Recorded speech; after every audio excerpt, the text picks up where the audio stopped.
84, 85, 86 3 വചനങ്ങളോട് ആഴുന്നില്ല.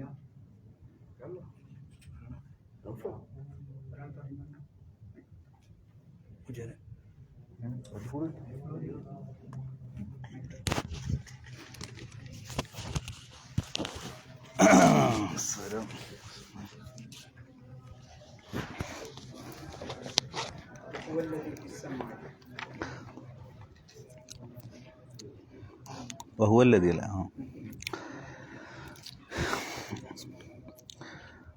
أعوذ بالله من الشيطان الرجيم وهو الذي في السماء إله وفي الأرض إله وهو الحكيم العليم وتبارك الذي له ملك السماوات والأرض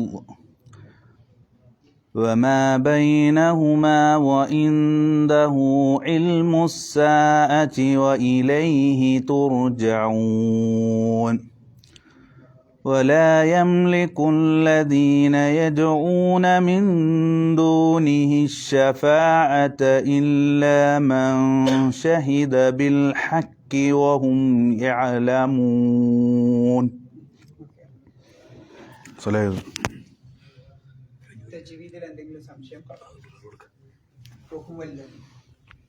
നീട്ടിയാൽ മതി. 2 കതർ.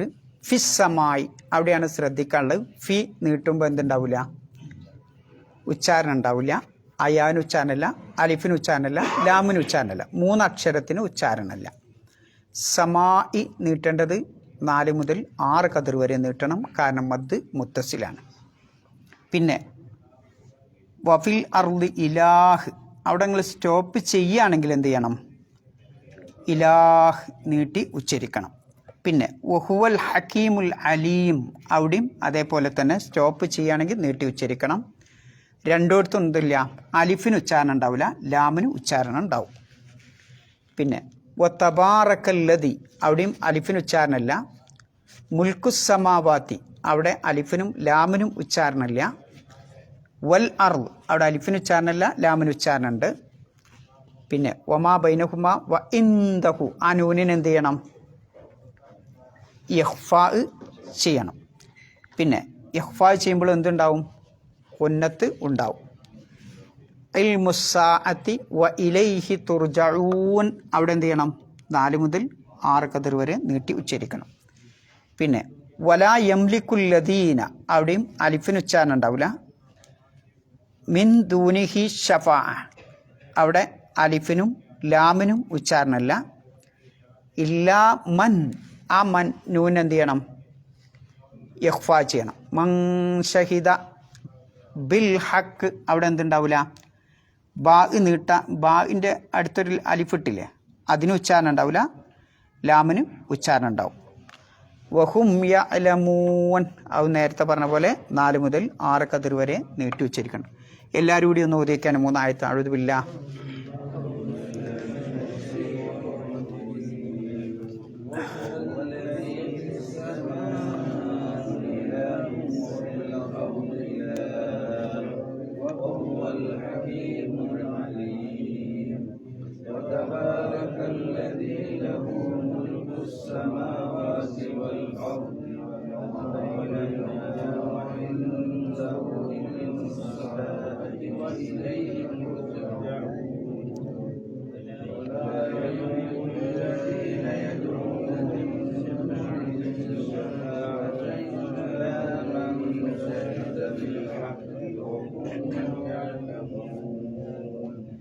ഓക്കെ. തജ്വീദിൽ എന്തെങ്കിലും സംശയം ഉണ്ടോ? ചോദിക്കാവുന്നതാണ്. ഇല്ലെങ്കിൽ അർത്ഥം പറഞ്ഞോളി. വഹുവല്ലദി എന്താ? അവൻ. വഹുവല്ലദി അവനെത്രേ? ഫിസ്സമായി ഒരാളതിൻ്റെ അർത്ഥം പറഞ്ഞോളി. ആരെങ്കിലും ഒരാൾ. ഫിസ്സമായി ഇലാഹുൻ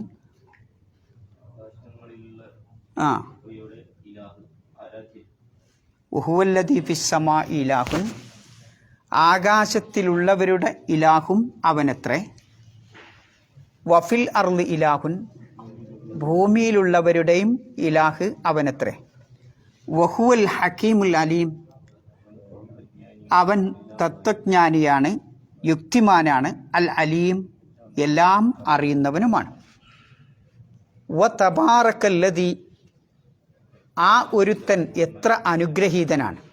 ലഹു മുൽക്കുസ്സമാവാതി വൽ അർദ്, ആകാശഭൂമികളുടെ ഉടമസ്ഥാവകാശം, ആധിപത്യം അവൻ്റേതാണ്. വമാ ബൈനഹുമ, അത് രണ്ടിൻ്റെയും ഇടയിലുള്ളതിൻ്റെയും. വ ഇൻദഹു ഇൽമുസ്സാഅ, അവൻ്റെ അടുക്കൽ മാത്രമാണ് ആ സമയത്തെപ്പറ്റിയുള്ള അറിവ്. വ ഇലൈഹി തുർജഊൻ, അവങ്കലിലേക്ക് മാത്രം നിങ്ങൾ മടക്കപ്പെടുന്നു. വലാ യംലിക്കുല്ലദീന യദ്ഊന മിൻ ദൂനി അശ്ശഫാഅ, വലാ യംലിക്കുല്ലദീന മിൻ ദൂനി, അള്ളാഹുവിന് പുറമെ വിളിച്ചു പ്രാർത്ഥിക്കുന്നവരാരോ അവർ ഉടമപ്പെടുത്തുന്നില്ല. അശ്ശഫാഅ, ശുപാർശ ഉടമപ്പെടുത്തില്ല, ഷഫാഅത്ത് ഉടമപ്പെടുത്തില്ല. ഇല്ലാ മൻ ഷഹിദ ബിൽ ഹക്ക്, ഹക്ക് കൊണ്ട് സാക്ഷ്യം വഹിച്ചവരല്ലാതെ. വഹും യഅലമൂൻ, അവർ ആ സത്യത്തെ മനസ്സിലാക്കിയവരായ നിലയിൽ. തിരിച്ചു വരിക. വഹുവല്ലദി, വഹുവല്ലദി പറഞ്ഞാൽ എന്താ? അവനത്രേ. വഹുവ എന്ന് പറഞ്ഞാൽ അവൻ, അല്ലദി ഒരുത്തനാണ്. ഫിസ്സമായി, ശരിക്ക് ഫിസ്സമായി ഇലാഹുൻ വഫിൽ അർളി ഇലാഹുൻ എന്ന് പറഞ്ഞാൽ എന്താ അർത്ഥം? ഫിസ്സമായി ഇലാഹുൻ വഫിൽ അർളി ഇലാഹുൻ എന്താ? നിങ്ങൾ ഖുർആനൊക്കെ പോയിട്ട് അറബി ഭാഷയിലേക്കൊന്ന് വന്ന് നോക്കിയാണ്. ഫിസ്സമായി ഇലാഹുൻ വഫിൽ അർളി ഇലാഹുൻ എന്താ അർത്ഥം? അറബി അർത്ഥം പറയുമ്പോൾ ഒന്ന് പറഞ്ഞു നോക്കിയാണ്. ആകാശത്തിൽ ആകാശത്തിലും ഇലാഹുണ്ട്, ഭൂമിയിലും ഇലാഹുണ്ട് എന്നല്ലേ ശരിക്കർത്ഥം? അപ്പം ആകാശത്തൊരു ദൈവമുണ്ട്, ഭൂമിയിൽ മറ്റൊരു ദൈവമുണ്ട് എന്നല്ലേ എൻ്റെ അർത്ഥം? ഓക്കെ, തിരിച്ച് ഭാഷാപ്രയോഗത്തിലേക്ക് വരാം.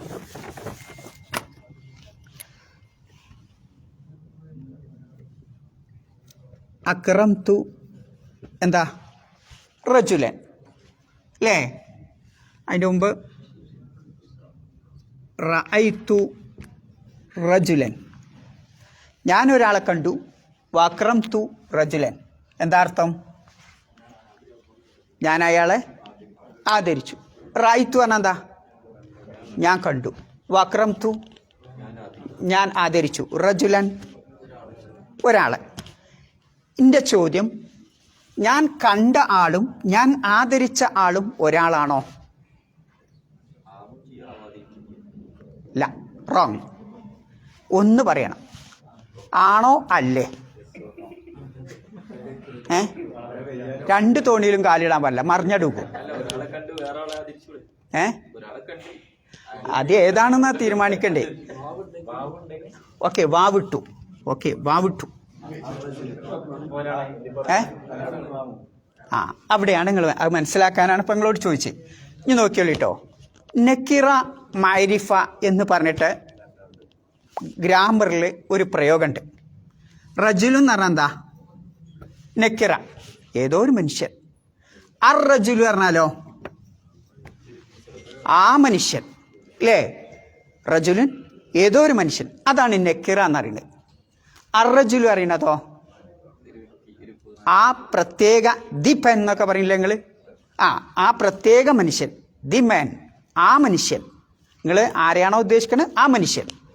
അപ്പം ഇത് മാരിഫയാണ്, ഇതോ നെക്രിയാണ്. നഹ്വിൻ്റെ ഒരു നിയമമുണ്ട്. രണ്ട് നെക്കിറ ആവർത്തിച്ച് വന്നാൽ, ഓരോ സെൻറ്റൻസിൽ നെക്കിറ ആവർത്തിച്ച് വന്നാൽ ഇയാളായിക്കൊള്ളണമെന്നില്ല, ഇയാളായിക്കൊള്ളണമെന്നില്ല. നിങ്ങൾ രണ്ടും ഉണ്ടെന്ന് പറഞ്ഞപ്പോഴാണ് പറഞ്ഞത്. ഇയാളായിക്കൊള്ളണമെന്നില്ല, ഇയാൾ ആവാൻ പാടില്ല എന്നാ. മനസ്സിലായോ? റഅയ്തു റജുലൻ എന്ന് പറഞ്ഞാൽ ഏതോ ഒരാളെ ഞാൻ കണ്ടു. വാക്രം തുറജുലൻ ഏതോ ഒരാളെ ഞാൻ ബഹുമാനിച്ചു എന്നാ. അത് ഇയാൾ തന്നെ ഇയാളാവണമെന്നില്ല. എന്നാൽ ഈ റജുലന്ന് പോയിട്ട് റജുലാന്നിടുക. അങ്ങനെയാണെങ്കിലോ ഞാൻ കണ്ടതും ആദരിച്ചതും ഒരേ വ്യക്തിയാണ്. മനസ്സിലായ നിങ്ങൾക്ക്? അപ്പം ഗ്രാമറിലെ നിയമപ്രകാരം എന്താണ്, നെക്കിറയായി ഉപയോഗിച്ചാൽ ഒരേ വ്യക്തിയല്ല, മാരിഫയായി ഉപയോഗിച്ചാൽ ഒരേ വ്യക്തിയാണ്. അത്ര നിങ്ങൾക്ക് മനസ്സിലായല്ലോ. ഇതെന്തിൻ്റെ നിയമമാണ്? നഹ്വിലെ ഒരു കായികയാണ്. ഇനി നിങ്ങൾ റിവേഴ്സ് എടുത്ത് വരിക. എന്തിനാ നമ്മളെ ഇത്? വഫിൽ അർളി എന്താണ്? വഫിസ് സമായി ഇലാഹുൻ വഫിൽ അർളി ഫിസ് സമായി ഇലാഹുൻ വഫിൽ അർളി. അപ്പം അവിടെ ഇലാഹുൻ എന്നുള്ള അലിഫ്ലാമുണ്ടോ? ഇല്ല, നെക്കിറയല്ലേ. അപ്പോൾ ഭൂമിയിലൊരു ദൈവം ആകാശത്തിലൊരു ദൈവം എന്നർത്ഥം വരൂലേ നിയമപ്രകാരം?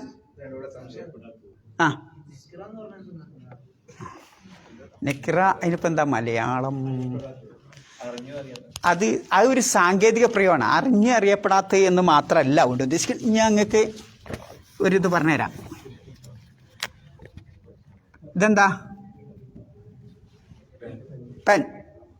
ഏതോ ഒരു പേന അല്ലേ? അതിൻ്റെ മേഖല ഒരു ദി കൊടുത്താലോ?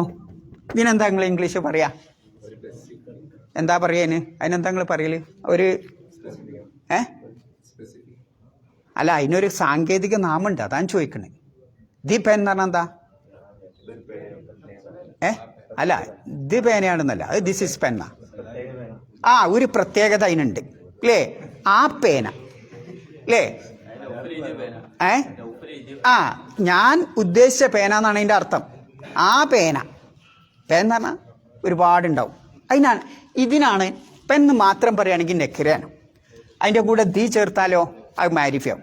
ഇതേപോലെ റജുല് അറജുല്, റജുല് അറജുൽ, മനുഷ്യൻ ആ മനുഷ്യൻ, അതിൻ്റെ സാങ്കേതിക നാമമാണ് ഇത് നെക്കിറ മാരിഫ എന്ന് പറയുന്നത്. ഏകദേശം പിടുത്തം കിട്ടിയോ? ഓക്കെ.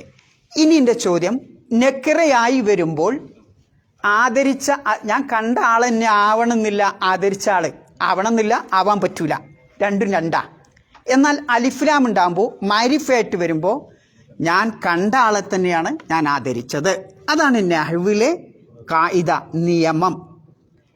അപ്പോൾ മഹാനായ അല്ലാമ ഷാറാവി എന്ന് പറയുന്ന മഹാപണ്ഡിതനുണ്ട് ഈജിപ്തിലെ. ഷാറാവിനെ കേട്ടോ നിങ്ങൾ? ആ ഷാറാവി ഒരിക്കങ്ങനെ സദസ്യർക്ക് ക്ലാസ് എടുക്കാം. സദസ്സിന്ന് ചോദ്യം വന്നു, അല്ല ഗുരു, വഫിസ്സമാ ഇലാഹുൻ എവിടെയാണ്? ഫിസ്സമാ ഇലാഹുൻ വഫിൽ അർദി ഇലാഹുൻ, രണ്ട് ഇലാഹും നെക്കറയായിട്ടാണല്ലോ ഉപയോഗിച്ച്. അപ്പം ആകാശത്തൊരു ദൈവം ഉണ്ടെന്നും ഭൂമിയിലൊരു ദൈവം ഉണ്ടെന്നല്ലേ അർത്ഥം നഹ്വ് പ്രകാരം എന്ന് ചോദിക്കേണ്ടതാണ്. ഇയാൾ കുറേ ആലോചിച്ചു. അങ്ങനെ തന്നെ പഠിപ്പിച്ച ഗുരുനാഥൻ്റെ അടുത്തേക്ക് ചെന്നു. ഉടൻ ഗുരുനാഥൻ്റെ അടുത്തേക്ക് ചെന്നപ്പോൾ ഇങ്ങനെ ഒരു വിഷയം ഉണ്ടായിന് അന്നത്തെ ഖുർആൻ ക്ലാസ്സിൽ എന്ന് ഇയാൾക്കറിയാം. അപ്പോൾ ഒരാൾ തലയിൽ തൊപ്പിയൊന്നുമില്ലാതെ ഒരു സാധാരണക്കാരായ ഗ്രാമീണൻ വന്നുകൊണ്ട് പറയാണ്, എന്താ അല്ല പണ്ഡിത, നിങ്ങളെ സംശയപ്പതായിരിക്കുന്നില്ലേ, ഇലാഹല്ല നിങ്ങളെ വിഷയം. അയാൾ പറയാം, അള്ള തുടങ്ങിയത് എന്താ? വഹുവല്ലദീ. അല്ലദീ എന്നില്ല എന്താ? മൗസൂലാൻ്റെ ഇസ്മാണ്. മൗസൂലാൻ്റെ ഇസ്മുമായി അറ്റാച്ച് ഉള്ളതൊക്കെ എന്താവും? അതും മാരിഫയാവും. മനസ്സിലായോ? മൗസൂല എന്ന് പറഞ്ഞാൽ മനസ്സിലായി നിങ്ങൾക്ക്? അല്ലദീ എന്ന് പറഞ്ഞില്ല അവിടെ, അതിന് പറയുന്ന പേരാണ് മൗസൂല. ലമീർ പറഞ്ഞാൽ എന്താ? സർവനാമം. സർവനാമങ്ങളുടെ കൂട്ടത്തിൽപ്പെട്ട ഒരു ഐറ്റമാണ് മൗസൂല. അതിനെന്തുണ്ടാവും? ഒരു സില ഉണ്ടാവും, ഒരു ബന്ധം ഉണ്ടാവും അല്ലേ? അപ്പം മൗസൂലകളും ലമീറുകളും ഒക്കെ മാരിഫ ചെയ്യപ്പെട്ടതാ. എന്ത് ചെയ്യും? ലമീർ പറഞ്ഞാൽ പ്രോണൗൺ എന്നറിയില്ലേ, സർവനാമം എന്നറിയില്ലേ? അവൻ, ഇവൻ, അത്, ഇത്, രണ്ടാള്, അവർ, ഇവർ, അതാണല്ലോ പ്രോണൗൺ എന്നറിയണ്ടേ, സർവനാമം. അതേപോലെ ഉപയോഗിക്കുന്നതാണ് ഏത്? അല്ലദീ, അല്ലത്തി. അതും എന്താണ്? സർവനാമങ്ങളുടെ ഒരു ഭാഗമാണ്. അതിന് അറബി പറയും എന്താണ്? മൗസൂല എന്നാണ് പറയാറുള്ളത്. അപ്പം ലമീറുകളൊക്കെ മൗസൂലകളൊക്കെ എന്താണ്? മാരിഫയാണ്. അപ്പോൾ ആ മാരിഫ ആയത് കൊണ്ട് എന്താണ്? ഇലാഹും മാരിഫയാണ്, അലിഫ്ലാമില്ലെങ്കിലും മാരിഫയാണ്. അപ്പം ആരെങ്കിലും നെക്കറിയല്ലേ നാവൊക്കെ പഠിച്ച ഏതെങ്കിലും ആളുകളുണ്ടാവും, നാവ് മാത്രം പഠിച്ചെന്നുണ്ടാവും, എന്നിട്ട് നമ്മളെ പറ്റിച്ചും. അപ്പം പറയേണ്ടതാണത് അവിടെ അല്ലതി എന്നുള്ള പ്രയോഗമുണ്ട്, അത് മൗസൂലാണ്. മൗസൂലാക്ക് എപ്പോഴും ഒരു സില ഉണ്ടാവും, ഒരു കണക്ഷൻ ഉണ്ടാവും, ഒരു അറ്റാച്ച് ഉണ്ടാവും. അതാണ് ഇലാഹുൻ. അപ്പം ആ ഇലാഹും എന്താണ്? മാരിഫ. മാരിഫയിലേക്ക് ചേർത്തി പറയണ എന്താ? അല്ല, പിന്നെ മാരിഫയിലേക്ക് ചേർത്തി പറയുന്ന നെക്രി എന്താവും? മാരിഫയാവും. മനസ്സിലായില്ലേ? മാരിഫന്റെ കുട്ടിയും മാരിഫയാവും. മനസ്സിലായില്ലേ? ആ നിയമപ്രകാരമാണ് എന്ത്? ഇലാഹുൻ എന്നുള്ളത് അവിടെ മാരിഫ തന്നെയാണ്. മനസ്സിലായോ? അപ്പോൾ ഇത് വലിയ പ്രശ്നങ്ങളൊക്കെ ഉണ്ടാക്കിയതാ. ആരാ പ്രശ്നം ഉണ്ടാക്കിയെന്ന് നീ പറഞ്ഞുതരാം. ആരാ ഉണ്ടാക്കിയത്?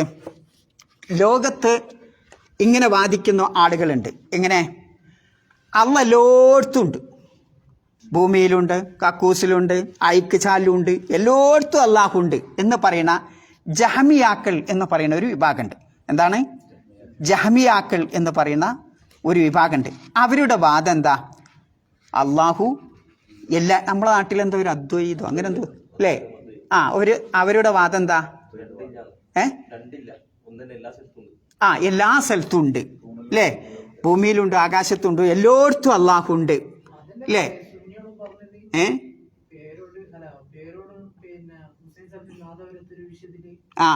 ഭയങ്കര തർക്കമുണ്ടായ വിഷയമാണ്. അപ്പൊ അത് ഖുർആൻ മനസ്സിലാക്കാത്തതുകൊണ്ടാണ്. അങ്ങനെ പറയാൻ പാടില്ലതല്ല. അള്ളാഹ് എല്ലായിടത്തും ഉണ്ട് എന്ന് പറയാൻ പാടില്ല. അള്ളാഹ് ബടിയുണ്ട്. കാരണം അള്ളാഹിനെ പറ്റി എങ്ങനെ നിങ്ങൾ മനസ്സിലാക്കുക? അള്ളാഹ്ക്ക് സ്പേസ് സങ്കല്പിക്കാൻ പാടില്ല. എങ്ങനെ? ആരാ സ്ഥലം ഉണ്ടാക്കിയത്? അള്ളാഹ്. ടൈം സങ്കല്പിക്കാൻ പാടില്ല. ടൈം ഉണ്ടാക്കിയ, കാലം ഉണ്ടാക്കിയതാരാ? അള്ളാഹു. അപ്പൊ കാലവും ടൈമും ഇവിടുത്തെ ചരാചരങ്ങൾ മുഴുവൻ എല്ലാ മഖ്ലൂക്കാത്തും അള്ളാഹുവിൻ്റെ സൃഷ്ടിയാണ്. അപ്പം അള്ളാഹുവിനെ ഒരു സ്പേസിലേക്ക്, ഒരു സ്ഥലത്തിലേക്ക് ആക്കാൻ പാടില്ല. ആ വാദം തെറ്റാണ് അല്ലേ?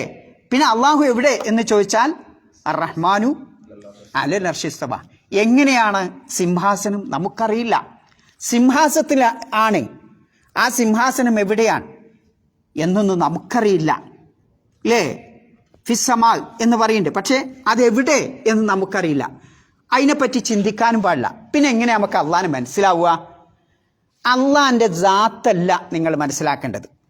അള്ളാഹുവിൻ്റെ സിഫാത്തുകളിലൂടെ കടന്നു ചെന്നുകൊണ്ട്, അള്ളാഹുവിൻ്റെ അസ്മാകളിലൂടെ കടന്നു ചെന്നുകൊണ്ട് അള്ളാഹുവിനെ മനസ്സിലാക്കണം. മനസ്സിലായോ? അള്ളാഹിൻ്റെ ദാത്ത്, സത്ത ഒരാൾക്കും പിടുത്തം കിട്ടൂല.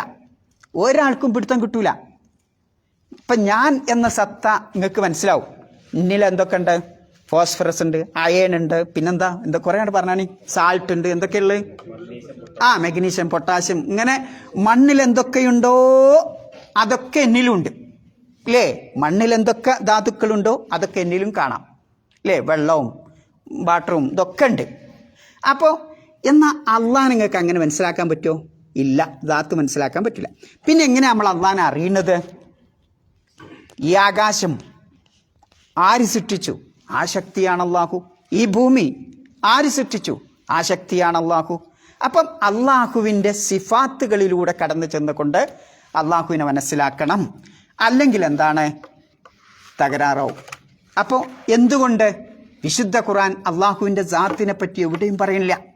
അള്ളാഹിനെ പറ്റി പരിചയപ്പെടുത്തുന്നിടത്തൊക്കെ അള്ളാഹുവിൻ്റെ നാമങ്ങളും സിഫാത്തുകളും മാത്രമേ ഉള്ളൂ. അർ-റഹ്മാനിർ റഹീം, മാലിക് യൗമിദ്ദീൻ അല്ലേ? അൽ ഖഹാർ, അൽ അസീസ്, അൽ ഗഫാർ, അൽ ഹക്കീം, ഇങ്ങനെയുള്ള അള്ളാഹുവിൻ്റെ നാമങ്ങളിലൂടെ കടന്നു ചെന്നുകൊണ്ട് അള്ളാഹുവിനെ മനസ്സിലാക്കുക എന്നുള്ളതാണ് പിന്നെ വിശുദ്ധ ഖുർആൻ പ്രവാചകൻ്റെ സുന്നത്തും നമ്മെ പഠിപ്പിക്കണം. അപ്പോൾ അത്രയും കാര്യം ഇപ്പം നിങ്ങൾക്ക് മനസ്സിലായല്ലോ? പിടുത്തം കിട്ടിയോ? എന്തൊക്കെയപ്പോൾ നമ്മൾ 2 പോയിന്റ്. ആരെങ്കിലും ഇലാഹ് എന്ന് പറഞ്ഞാൽ നെക്രയൽ, പിന്നെ അത് നെക്രയല്ല, മാരിഫ തന്നെയാണ്. കാരണം വഹുവല്ലതി എന്നുള്ള അല്ലതിയോട് ബന്ധമുള്ളത് കൊണ്ട് അത് മാരിഫ തന്നെയാണ്. രണ്ടാമത്തത്, അള്ളാഹിനെ മനസ്സിലാക്കേണ്ടത് എങ്ങനെയാണ്? അള്ളാഹുവിൻ്റെ സിഫാത്തുകളിലൂടെയും അസ്മാകളിലൂടെയും ഉള്ളൂ. അതുകൊണ്ടാണ് മൻ ഹുവല്ലാ എന്ന് ചോദിച്ചാൽ എന്താ നിങ്ങൾ പറയാ? ആരാ അള്ളാഹ് എന്ന് ചോദിച്ചാൽ എന്താ നിങ്ങൾ പറയാ? ലൈസ കമിസ്ലിഹി ഷൈഉൻ വഹുവസ് സമീഉൽ അലീം. അത്രേ നമുക്ക് പറയാൻ പറ്റും. അള്ളാഹിനെ പോലെയുള്ള ഒരു വസ്തുവില്ല എന്നാ, ഒരൊറ്റ വസ്തുവില്ല. ഒരു വസ്തു എന്ന് പറയാൻ പറ്റുന്ന ഒരു ഒരു ഒരു പൊടി അതൊരു വസ്തുവാ അല്ലേ? വലിയ ആന ഒരു വസ്തുവാ. എന്താവട്ടെ, അത്രേ നമുക്ക് അള്ളാനെ സിഫാത്തുകളിലൂടെ അസ്മാകളിലൂടെ മനസ്സിലാക്കാൻ പറ്റുള്ളൂ അല്ലേ? അപ്പം അള്ളാഹു എവിടെ ഉണ്ട് എന്ന ചോദ്യം തന്നെ അസ്ഥാനത്താണ്. അങ്ങനെ ചോദിക്കാൻ പാടില്ല എന്നാ. അള്ളാഹ് എവിടെ ഉണ്ട് തെറ്റായ ചോദ്യമാണ്. കാരണം അള്ളാഹ് എവിടെ ഉണ്ട് എന്ന് പറയുമ്പോൾ ആ ഉണ്ടായി എന്നുള്ളൊരു അവസ്ഥ വരും. മനസ്സിലാണ്ട്? ഈ പേന എവിടെ ഉണ്ട്? പേന എവിടെ ഉണ്ട്? ഇയാൾ എവിടെ ഉണ്ട്? എവിടെ ഇയാളില്? ആലപ്പുഴ അല്ലേ? അപ്പം ആലപ്പുഴയിൽ ഉണ്ടായി ജനിച്ച ആളാണ്. അപ്പം ജനനം എന്ന് പറഞ്ഞാൽ അയാൾക്കില്ലേ അല്ലേ? അപ്പം അതിൻ്റെ മുമ്പ് ഒരു ഇല്ലായ്മല്ലേ? അള്ളാഹിനെ പറ്റി ഞങ്ങൾ മനസ്സിലാക്കാൻ പറ്റുമോ? അള്ളാഹുവിനെ പറ്റി ഇല്ലായ്മ എന്നത് പറയാൻ പാടില്ല. മനസ്സിലായോ? പിന്നെ ഇന്ന സ്ഥലം എന്നും പറയാൻ പാടില്ല. കാരണം ആലപ്പുഴ എന്ന് പറയാൻ പാടുണ്ടോ? ബാക്കി എത്രയുണ്ട്? അപ്പം അതൊന്നും ഇതൊക്കെ സൃഷ്ടിച്ചത് ആരാണ്? സ്ഥലവും സമയവും സൃഷ്ടിച്ചത് അള്ളാഹുവാണ്.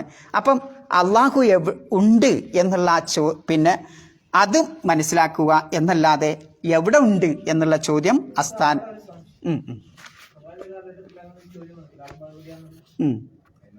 അയിനല്ല അള്ളാഹു അലൽ അർശിസ്തവ ഫിസ്സമാ രണ്ടും പറയാറുണ്ട്. ആ ചോദ്യം പാടില്ല എന്ന് പറഞ്ഞത് അതൊരു യുക്തിയിലേക്കെത്തും. യുക്തിവാദികളുടേതാണത്. അല്ലാതെ അള്ളാഹ് എവിടെ ഉണ്ടെന്ന് ഒരാൾ ചോദിച്ചാൽ അള്ളാഹു അലൽ അർശിസ്തവ, എവിടെ അർശ എവിടെ? എങ്ങനെ സിംഹാസനം? ഇവിടുത്തെ രാജാക്കന്മാരിങ്ങനെ സിംഹാസനത്തിൽ കസാലയിരിക്കുമ്പോൾ അങ്ങനെ സങ്കല്പിക്കാനേ പാടില്ല എന്നർത്ഥം. നമുക്കറിയില്ല കൈഫിയത്ത്, നമുക്കറിയില്ല മജ്ഹൂൽ അല്ലേ? കൈഫിയത്ത് മജ്ഹൂലാണ്, നമുക്കറിയില്ല. അതാണ് ഖുർആൻ പഠിപ്പിക്കുന്നത്. അത്രയും നമ്മൾ നിൽക്കാവൂ. അതിലപ്പുറം പോയാൽ എന്താവും? നമ്മളെന്താവും? ആ ചോദ്യം തന്നെ ബിദ്അത്താണ് എന്നുള്ളതാണ് മഹാനായ ഇമാം മാലിക് റഹ്മത്തുള്ളാഹി അലൈഹി അല്ലേ? മാലിക് റഹ്മത്തുള്ളാഹി അലൈഹിനെ പറ്റി പറഞ്ഞത് തന്നെ അതാണ്. അപ്പം ഒരു പിന്നെ സ്ഥലം സൃഷ്ടിച്ചത് അള്ളാഹുവാണ്, കാലം സൃഷ്ടിച്ചത് അള്ളാഹുവാണ്. അപ്പോൾ അള്ളാഹുവിലേക്ക് ഈ മഖ്ലൂക്കാത്തുകളുമായി നമ്മൾ എന്ത് ചെയ്യാൻ പാടില്ല? അള്ളാഹ് സൃഷ്ടിച്ചതിലേക്ക് തന്നെ അള്ളാഹുവിനെ സാദൃശ്യപ്പെടുത്താൻ നമുക്കൊരിക്കലും പാടില്ല. അത് തെറ്റായ ഇതാണ് എന്നുള്ളതാണ്. ഇനി ജഹമിയാക്കൾ പറഞ്ഞില്ലേ? ജഹമിയാക്കൾ എന്ന് പറഞ്ഞാൽ നമ്മളെ നാട്ടിലെ അദ്വൈതവാദികളെ പോലെ തന്നെയുള്ള ഒരു വിഭാഗമാണ്. പിന്നെ ഇവിടെയും ഗൾഫ് നാട്ടിലും പലയിടത്തുള്ള ഒരു വിഭാഗമാണ്. അവരുടെ വാദം അള്ളാഹു എല്ലായിടത്തുമുണ്ട്. അതിനെന്താ തെളിവ്? ആകാശത്തിലും അള്ളാഹു ഉണ്ട്. ഈ ആയത്ത് തന്നെ. മറ്റൊരായത്ത് വഹുവല്ലാഹു ഫിസ് സമാവാതി വഫിൽ അർദി യഅലമു സിർറക്കും വജഹറക്കും എന്ന് പറയുന്ന സൂറത്തു അൻആമിലെ 3-ാമത്തെ വചനം. പിന്നെ വഹുവ മഅക്കും ഐനമാ കുൻതും വല്ലാഹു ബിമാ തഅമലൂന ബസീർ. അള്ളാഹു നിങ്ങളോടൊപ്പമുണ്ട്, നിങ്ങൾ എവിടെയായാലും. അവിടെ നിങ്ങളോടൊപ്പമുണ്ട് പറഞ്ഞാൽ അള്ളാഹ് നിങ്ങളോടൊപ്പം ഉണ്ട് എന്നല്ല. എന്താ? അള്ളാഹുവിൻ്റെ സഹായം, അള്ളാഹുവിൻ്റെ കാരുണ്യം, അള്ളാഹുവിൻ്റെ തൗഫീക്ക് നിങ്ങളോടൊപ്പമുണ്ട് എന്നതാണ് നാം അപ്പം ഇതെങ്ങനെ നമുക്ക് മനസ്സിലാവുക? വിശുദ്ധ ഖുർആൻ പറയുന്നതാണ് ഈ വേണ്ടാത്തത് ചിന്തിക്കുന്ന ആളുകൾ, വക്രത ഉള്ളത് മാത്രം ഇങ്ങനെ തലയിൽ വെച്ച് കൊണ്ട് നടക്കുന്ന അങ്ങനെ ഒരു വിഭാഗം ഉണ്ടാവും. ഏത് കാലത്തുണ്ടാവും. ഇപ്പോൾ സാദൃശ്യമുള്ള മുത്തശാബിഹാത്തായ ആയത്തുകൾ ഉണ്ടാവും, കൺഫ്യൂഷനുള്ള. ആ കൺഫ്യൂഷനുള്ള ആയത്തുകൾ വരുമ്പോൾ ഒരു വിശ്വാസിയുടെ കടമ ഞങ്ങളതിൽ വിശ്വസിച്ചിരിക്കുന്നു, ഞങ്ങൾക്കത് അറിയില്ല എന്ന് പറയും. അതിലപ്പുറം ചിന്തിക്കാൻ പാടില്ല എന്നാ. അതുകൊണ്ട് ആ വിശുദ്ധ ഖുർആൻ പറയുന്നത് ഫഅമ്മല്ലദീന ഫീ ഖുലൂബിഹിം സൈഉൻ, ഹൃദയങ്ങളിൽ വക്രതയുള്ള ആളുകൾ ഫയത്തബിഹൂന മാ തശാബഹ മിൻഹു, അള്ളാഹു അവതരിപ്പിച്ചിട്ടുള്ള മുത്തശാബിഹാത്തായ ആയത്തുകളെ പിൻപറ്റും. എന്തുകൊണ്ട്? ഇബ്തിഗാൽ ഫിത്ന, ഓൽക്ക് പിന്നെ നന്മയിലേക്ക് വരാനല്ല, കുഴപ്പമുണ്ടാക്കണം എന്നാണ് ഓല ആഗ്രഹം. നാട്ടിൽ കുഴപ്പമുണ്ടാക്കണം എന്നാഗ്രഹിച്ചുകൊണ്ട്. പിന്നെ വബ്തിഗാ തൗവീൽ, അതിനെ ദുർവ്യാഖ്യാനിക്കാൻ കൊതിച്ചുകൊണ്ടും. യഥാർത്ഥത്തിൽ വമാ യഅലമു തൗവീലഹു ഇല്ലല്ലാഹ്, ഇത്തരം മുത്തശാബിഹാത്തായ ആയത്തുകളുടെ വ്യാഖ്യാനം അള്ളാഹ്ക്ക് മാത്രമേ അറിയുള്ളൂ. എന്നാൽ വറാസിഖൂന ഫിൽ ഇൽം, വിജ്ഞാനത്തിൽ അഗാധ ജ്ഞാനമുള്ള ആളുകൾ പറയും യഖൂലൂന ആമന്നാ ബി കുല്ലും മിൻ ഇൻദി റബ്ബിന, ഞങ്ങളതിൽ വിശ്വസിച്ചിരിക്കുന്നു, എല്ലാം അള്ളാഹുവിൽ നിന്നാണ്. ഇപ്പോൾ ഉദാഹരണമായിട്ട് അലിഫ് ലാം മീം, അതിൻ്റെ അർത്ഥം എന്താ? അർത്ഥം അള്ളാഹു. അപ്പം എന്താ നമുക്ക് ഇഷ്ടമല്ല ഇങ്ങനെ ഓരോന്നാട് പറഞ്ഞൂടെ? എന്തെങ്കിലുമൊക്കെ പറഞ്ഞൂടെ? പക്ഷേ അതാണ് അവിടെ ഇത് അള്ളാഹു അവതരിപ്പിച്ചതാണ് മുഹമ്മദ് നബിക്ക്. ആമന്നാബി, അതിൽ ഞങ്ങൾ വിശ്വസിച്ചിരിക്കുന്നു അല്ലേ എന്ന് പറയാമെന്നല്ലാതെ അതിൻ്റെ അപ്പുറം ഒരു കുഴപ്പമുണ്ടാക്കാൻ വേണ്ടി അലിഫ് ഇന്നതാണ്, ആദം നബിൻ്റെ പേരിൻ്റെ ആദ്യത്തേതാണ്, മീമോ ആദം നബിൻ്റെ പേരിൻ്റെ അവസാനത്തെ, ഇങ്ങനെ ഓരോന്നിങ്ങനെ ദുർവ്യാഖ്യാനിച്ചുണ്ടാക്കുന്ന ആളുകളെ കാണാം. അതൊക്കെ തെറ്റാണ്, അങ്ങനെ ഉണ്ടാക്കാൻ പാടില്ല. അപ്പം വിജ്ഞാന കൊതികളായ പിന്നെ റാസിഖൂന ഫിൽ ഇൽം, അടിത്തറയുള്ള വിജ്ഞാനികളായ ആളുകൾ പറയേണ്ടത് എന്താണ്? ഞങ്ങളതിൽ വിശ്വസിച്ചിരിക്കുന്നു, ഇതും അള്ളാഹുവിങ്കിൽ നിന്നുള്ള, പക്ഷെ ഞങ്ങൾക്കത് എന്താണെന്ന് അറിയൂല. വമായ തദക്കറുമില്ല ഉലുൽ അൽബാബ്. എന്നിട്ട് ആയത്ത് അവസാനിക്കണ നോക്കി നിങ്ങൾ, ബുദ്ധിമാന്മാരില്ലാതെ ഉറ്റാലോചിക്കുകയില്ല എന്നാ.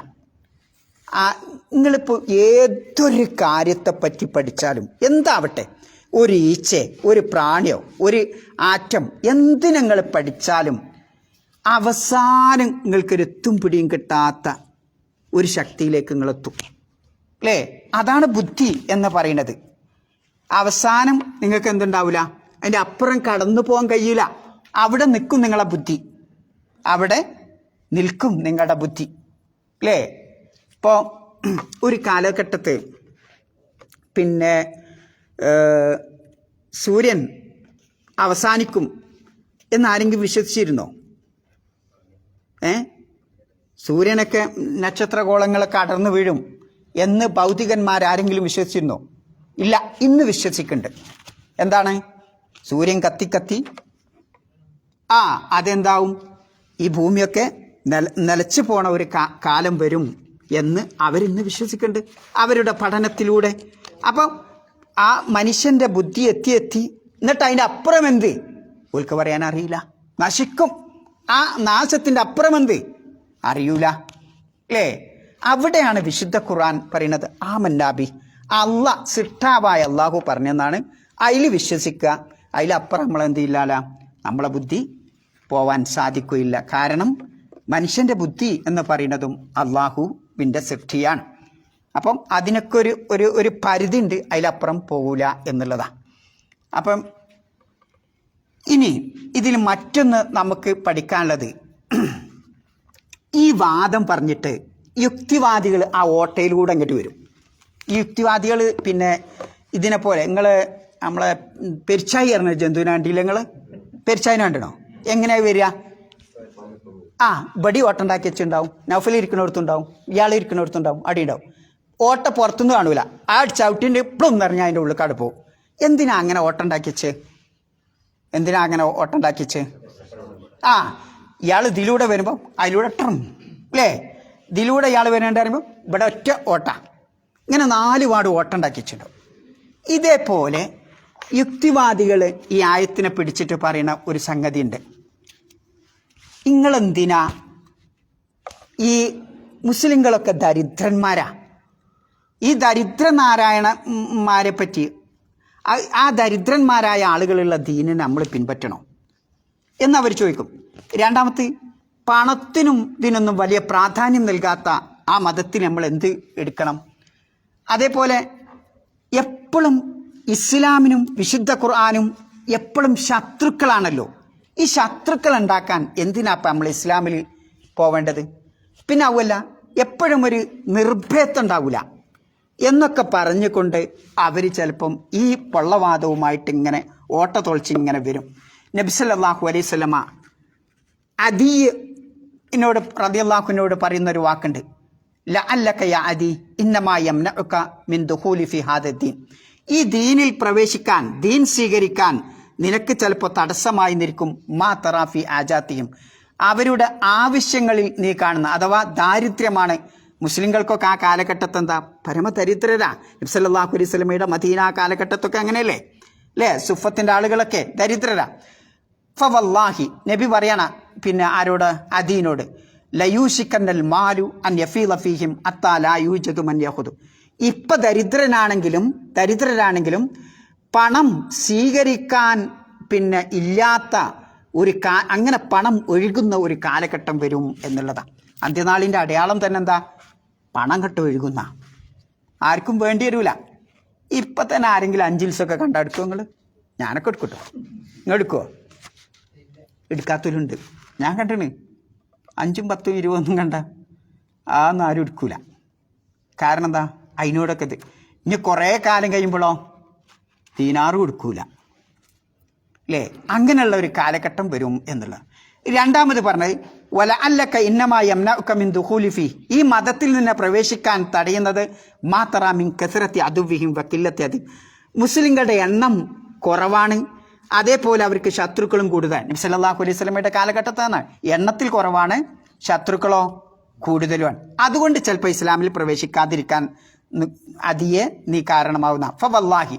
അപ്പോൾ റസൂലുള്ളാഹി അദീനോട് പറയാണ് ലയൂഷിക്കന്നാൻ തസ്മഅ ബിൽ മർഅ, ഒരു സ്ത്രീ തഖ്റുജു മിനൽ ഖാദിസിയ, ഖാദിസിയ എന്ന് പറയുന്ന ദൂരെയുള്ള സ്ഥലത്ത് നിന്ന് അല ബഈരിഹ, അതിൻ്റെ ഒട്ടകപ്പുറത്ത് ഹത്താ തസൂറ ഹാദൽ ബൈത്ത്, ഈ കഅബയെ വലയം ചെയ്യാൻ വേണ്ടി വരും ഒറ്റയ്ക്ക്. എങ്ങനെ? ലാ തഖാഫ്, ഒരാളെയും പേടിക്കാതെ. അത്ര നിർഭയത്തുള്ള ഒരു കാലഘട്ടം വരും എന്നുള്ളതാണ്. പിന്നെ പറയാം, അത് വന്നില്ലേ?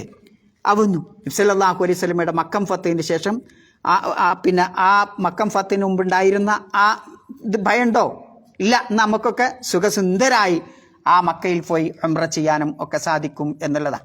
പിന്നെ നാലാമത്തൊന്ന് വല അല്ലക ഇന്നമാ യംനക മിൻ ദുഖൂലി ഫീ, ആ മതത്തിൽ പ്രവേശിക്കാൻ നിനക്ക് തടസ്സമാകുന്നത് അന്നക തറ അന്നൽ മുൽക വസ്സുൽത്താന ഫീ ഗൈരിഹിം, ആധിപത്യവും രാജാധിപത്യവും സുൽത്താനും ഒക്കെ എന്ന് പറയാം, ഭരണമൊക്കെ മുസ്ലിങ്ങൾക്കല്ല, മുസ്ലിങ്ങളല്ലാത്തവരിലാണ്. അല്ലേ? അപ്പം ആ ഭരണം കണ്ടിട്ട് അതിലേക്ക് പോകാൻ നിൽക്കേണ്ട അതിയെ ഈ കാരണം എന്താ? ഇതൊക്കെ അപ്പോൾ ഇതിൽ നിന്നൊക്കെ നമ്മൾ മനസ്സിലാക്കേണ്ടത്, മനുഷ്യൻ്റെ മുമ്പിൽ പ്രതിസന്ധികളുണ്ടാവും, അകബാത്തുകളുണ്ടാവും. ആ പ്രതിസന്ധികൾ കണ്ടിട്ടാണ്, ആ പ്രതിസന്ധികൾ ഉണ്ടാക്കിക്കൊണ്ടാണ് ഇസ്ലാമിൻ്റെ ശത്രുക്കൾ ഇസ്ലാമിനെതിരെ തടസ്സമായി പ്രതിസന്ധി ഉണ്ടാക്കി കൊടുക്കുക. അതിൽ പോയാൽ ഇപ്പം എന്താ? ഇങ്ങനെ പോകേണ്ടി വരും, ദരിദ്രനാവേണ്ടി വരും, അല്ലെങ്കിൽ ഇന്നൊക്കെ ചെയ്യേണ്ടി വരും. ഇങ്ങനെ ഓരോ അകബാത്ത് ഉണ്ടാക്കി കൊടുക്കും എന്നുള്ളതാണ്. പിന്നെ ഇന്നത്തെ കാലഘട്ടം എന്ന് പറഞ്ഞാൽ ഈ ടെക്നോളജിയും അതേപോലെ IQ കൂടുതലുള്ളവരും അതേപോലെ ശക്തവാന്മാരും, ആധുനിക ടെക്നോളജി ഒന്നും മുസ്ലിങ്ങളുടെ അടുത്തല്ല, അതൊക്കെ മുസ്ലിങ്ങളല്ലാത്തവരുടെ അടുത്താണ്. ഇതൊരു അക്കബാത്ത, ഒരു തടസ്സം ഉണ്ടാക്കി വെക്കുക. അപ്പോൾ എന്താവും? കുറേ ആളുകൾ ഇങ്ങോട്ട് പിന്മാറും.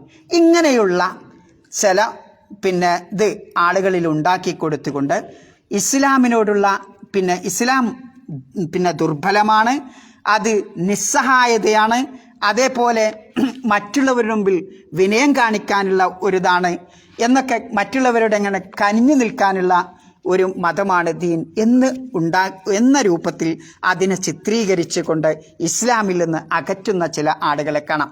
അവരുടെ വാദവും ഈ ആയത്ത് തന്നെയാണ്, ഇത്തരത്തിലുള്ള ആയത്തുകളാണ്. അല്ലേ? ഭൂമിയിലും ദൈവം, ആകാശത്തിലും ദൈവം, അവിടെയും ദൈവം, ഇങ്ങനെയൊക്കെ പറഞ്ഞുകൊണ്ട് എന്താവും?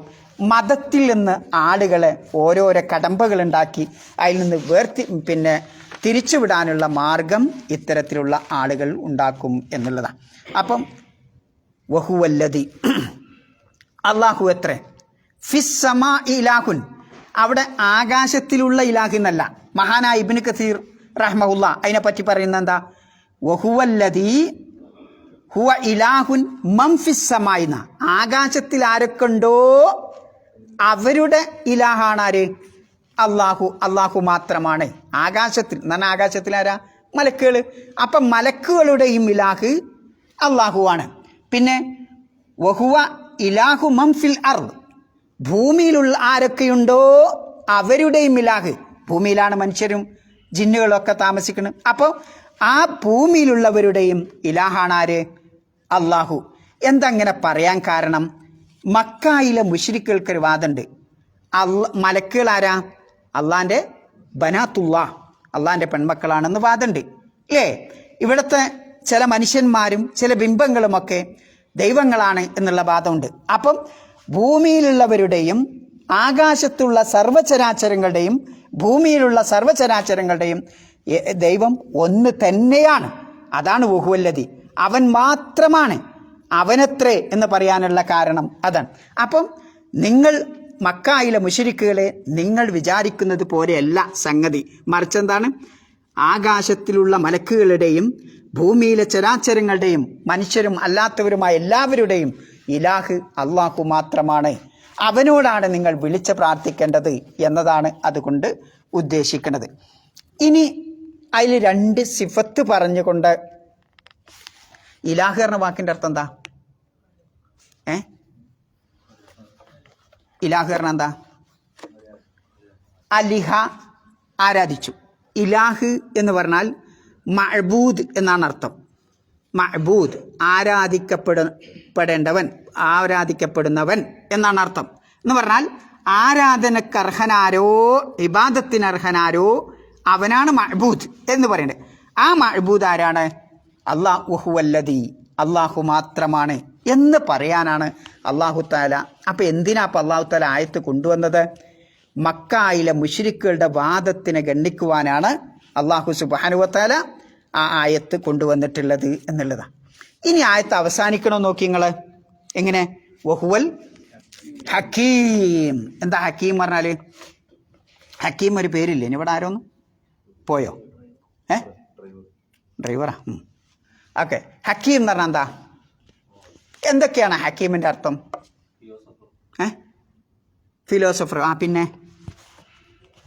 പിന്നെ യുക്തിമാൻ, പിന്നെ കഴിവുള്ളവൻ, പിന്നെ ഹക്കീം എന്നുള്ളത് യുക്തിജ്ഞൻ, അഥവാ ഏത് കാര്യത്തിലും അള്ളാഹു സൃഷ്ടിച്ച ഏത് കാര്യത്തിലും ഒരു ഹിക്മത്ത് ഉണ്ടാവും. ഒരു ഹിക്മത്തില്ലാതെ അള്ളാഹു ഒരു കാര്യവും സൃഷ്ടിച്ചിട്ടില്ല എന്നുള്ള അല്ലേ? ഈ പ്രപഞ്ചത്തിലെ എല്ലാ വസ്തുക്കളെയും, അത് ചെറുതാവട്ടെ വലുതാവട്ടെ, എല്ലാത്തിനും അള്ളാഹുവിൻ്റെ സൃഷ്ടിപ്പിൻ്റെ മുമ്പിൽ ഒരു ഹിക്മത്ത് ഉണ്ടാവും. അപ്പം എന്തിനാ അപ്പം മരണം ഉണ്ടാക്കിയത്? എന്തിനാ അള്ളാഹു ജീവിതം ഉണ്ടാക്കിയത്? എന്തിനാ അപ്പം നരകവും സ്വർഗം പോരേനോ? നരകം ഒന്നും വേണ്ടിയില്ലേനല്ലോ, എല്ലാവരും അവിടെ പിന്നെ ചത്തുപോയാൽ മതിയല്ലോ. പിന്നെന്തിനാ ഒരു നരകം? അപ്പോൾ അതിലൊക്കെ ഒരു ഹിക്മത്ത് ഉണ്ടെന്നാ. എന്തിനാ കുറേ ആളുകളോട് ഇങ്ങനെ നമസ്കരിക്കാൻ വേണ്ടി കൽപ്പിച്ചത് അല്ലേ? അപ്പം അതിലൊക്കെ ഹിക്മത്തുണ്ട് എന്നുള്ളതാണ്. ഹിക്മത്തില്ലാതെ, ലക്ഷ്യമില്ലാതെ അള്ളാഹു സുബ്ഹാനഹു വ തആല ഒന്നും സൃഷ്ടിച്ചിട്ടില്ല എന്നാ.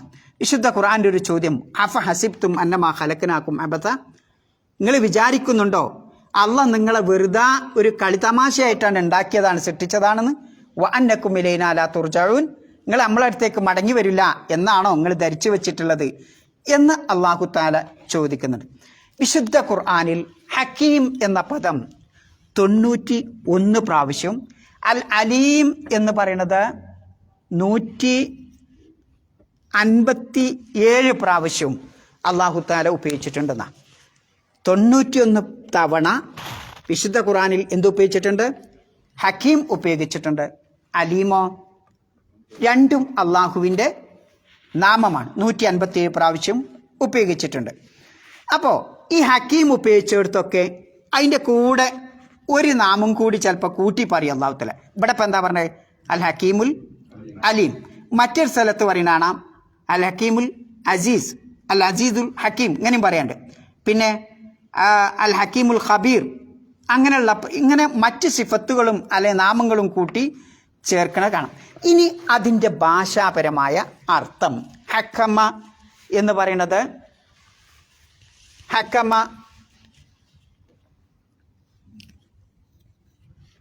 ഹക്കമ എന്താ? ഹക്കമ ഒരർത്ഥം, ഒരു വസ്തു അത് വെക്കേണ്ട സ്ഥലത്ത് വെക്കുക. ഒരു വസ്തു അത് വെക്കേണ്ട സ്ഥലത്ത് വെക്കുക. അതിന് നമ്മൾ മലയാളത്തിൽ എന്ത് പറയും? കുറ്റമറ്റതാക്കുക എന്നൊക്കെ പറയാറുണ്ട് അല്ലേ? അപ്പം അതിൻ്റെ ശരിക്കർത്ഥം, ഒരു വസ്തു അത് എവിടെയാണോ വെക്കേണ്ടത് അവിടെ തന്നെ വെക്കുക. അപ്പം അതിന് നിങ്ങൾക്ക് ഞാൻ ഉദാഹരണം പറഞ്ഞുതരാം. നമ്മളൊക്കെ അടുക്കളയിൽ പോവാറില്ലേ? അടുക്കളയിൽ പോവാറുണ്ടോ? അടുക്കളയിൽ വെള്ള എന്താ കുപ്പി, എന്താണ് കാറൂറത്ത്, എന്താ പറയല്? കുപ്പിയല്ലേ? ബോട്ടിൽ. നിങ്ങൾ ഉപ്പൊക്കെ ഇട്ടേക്കണ എന്താ പറയല്? കുപ്പി. ഭരണിയും കുപ്പി അതൊക്കെ എന്താവട്ടെ, 3-4 ഒരുപാട് ഭരണികളുണ്ടാവും. ഒന്ന് മുളകിനുണ്ടാവൊക്കെ ഉണ്ടാവും. ഉപ്പുണ്ട്, മറ്റേടത്ത് എന്തുണ്ട്? പഞ്ചസാരയുണ്ട്, മറ്റേടത്ത് എന്തുണ്ട്? പാത്രം കഴുകാനുള്ള ആ വെളുത്ത പൊടിയുണ്ട്, വെള്ളപ്പൊടിയുണ്ട് അല്ലേ? 3 ഉണ്ട്. വേറെയും പൊടികളുണ്ടാവും. ഇത് 3 വെള്ളയല്ലേ അല്ലേ? ഉപ്പ് അടിസ്ഥാനപരമായി നിങ്ങൾക്ക് ആവശ്യമുള്ളതാണ്. സുക്കറും നിങ്ങൾക്ക് ആവശ്യമാണ്. എന്നാൽ പാത്രം കഴുകാനുള്ള ആ വെളുത്ത പൊടിയും നിങ്ങൾക്ക് ആവശ്യമാണ്. ഒക്കെ അടിസ്ഥാനപരമായി നിങ്ങൾക്ക് ആവശ്യമുള്ളത് തന്നെ. എന്നാൽ ആ പാത്രം കഴുകാനുള്ള പൊടി പഞ്ചസാരയാണെന്ന് വിചാരിച്ച് ചായയിലിട്ടാൽ എങ്ങനെ ഉണ്ടാവും? ഉഷാറായില്ലേ? തിരിച്ച് ആ പഞ്ചസാര കൊണ്ടുപോയിട്ട് ചായയിലിട്ടാലോ അല്ല ചായയിലല്ല കറിയിലിട്ടാലോ അപ്പോഴും കൊള്ളാം. അപ്പം അല്ലാഹു സുബ്ഹാനഹു വ തആല ഒരുപാട് കാര്യങ്ങൾ നമ്മുടെ നന്മയ്ക്ക് വേണ്ടി ഇവിടെ സൃഷ്ടിച്ചു വെച്ചിട്ടുണ്ട്. അതാണ് അഹ്കമ.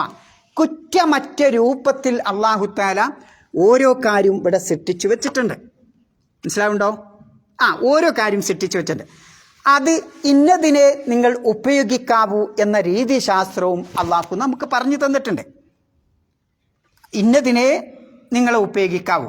അപ്പം മനുഷ്യന് അല്ലാഹു നൽകിയ ഒരു വികാരമാണത് ഷഹ്വത്ത്. ജന്തുക്കൾക്കും ഇല്ലേ, പോത്തുകൾക്കും നായ്ക്കും പട്ടിക്കും ഒക്കെ ഇല്ലേ, അത് ഉണ്ട്. ആ നായ്ക്കളും പട്ടികളും പോത്തുകളും കയറുന്ന പോലെ ഞാനത് കയറിയാലോ എങ്ങനെ ഉണ്ടാവും?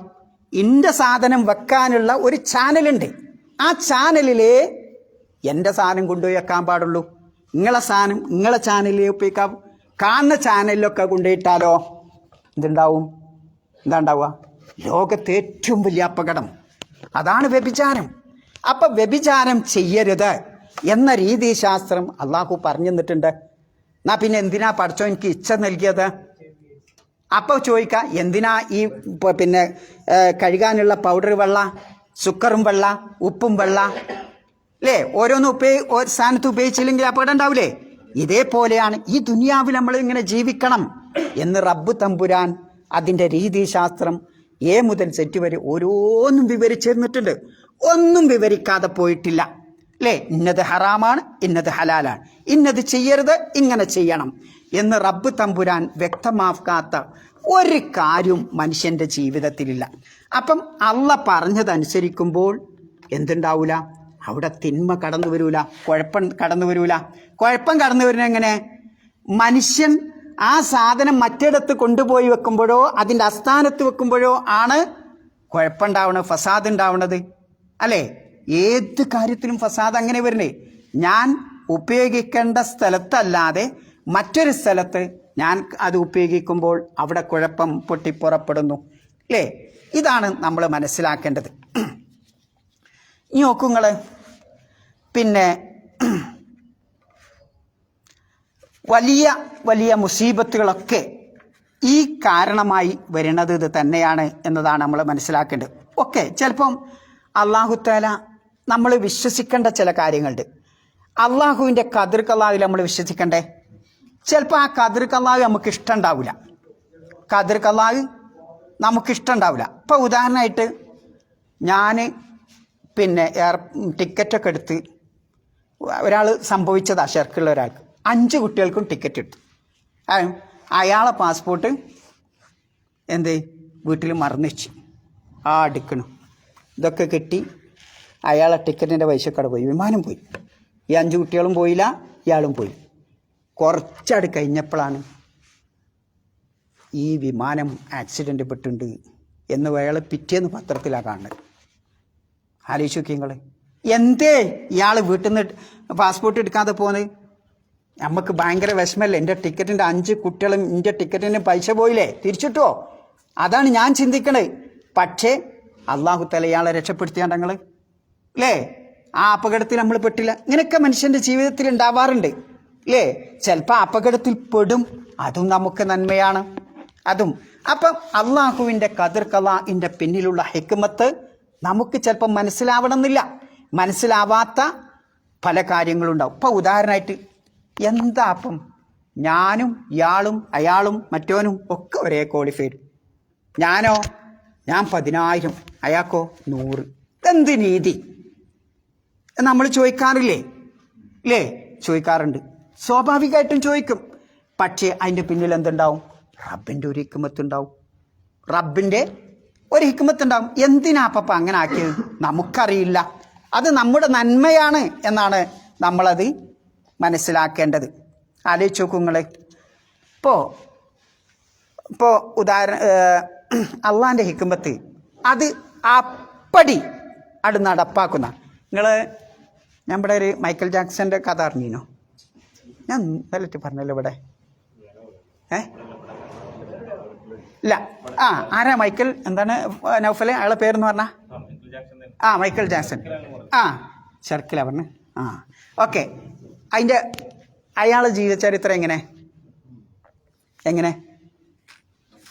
നിങ്ങൾക്ക് അറിയണ പറഞ്ഞേരി. ബാക്കി ഞാനാണ് തുടങ്ങിയത്.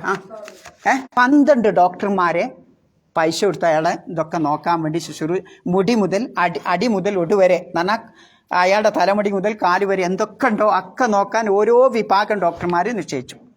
പിന്നെ അയാൾ ഭക്ഷണം കഴിക്കുന്നതിന് മുമ്പ് അയാളുടെ ഭക്ഷണമൊക്കെ ലാബോറട്ടറി കൊണ്ടുപോയിട്ട് എന്ത് ചെയ്യും?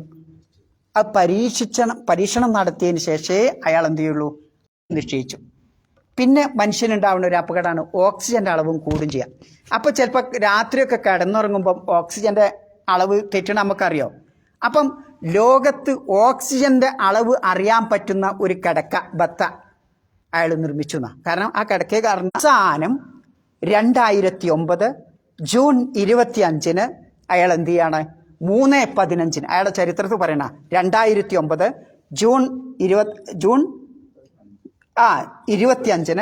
3:15 പെട്ടെന്നാണ് കണ്ടീനി. ഈ 12 ഡോക്ടർമാരും ഈ പരിചാരകരും ഈ കാലും മുടിയും ഒക്കെ നോക്കാനുള്ള ഭക്ഷണമൊക്കെ ഇത്ര സുരക്ഷിതമായി ഭക്ഷണം കഴിക്കണ ആ മനുഷ്യൻ പെട്ടെന്ന് അയാളുടെ ഹൃദയം പിടിപ്പ് നിന്നു പോകും. 50-ാമത്തെ വയസ്സ്. ആലോചിക്കുക അള്ളാന്റെ ഹിക്മത്ത് അല്ലേ? അപ്പം നമ്മളെപ്പം മരിച്ചു വീഴും എന്ന് അള്ളാഹ് കണക്കാക്കിയിട്ടുണ്ട്. നിങ്ങൾ എന്ത് പരിചാരകർ വെച്ചിട്ടും ഒരു ഡോക്ടർ വെച്ചിട്ടും അവിടുന്ന് അങ്ങോട്ട് കാല് മുന്നോട്ട് പോവില്ല. എന്താണ് ആയത്ത്?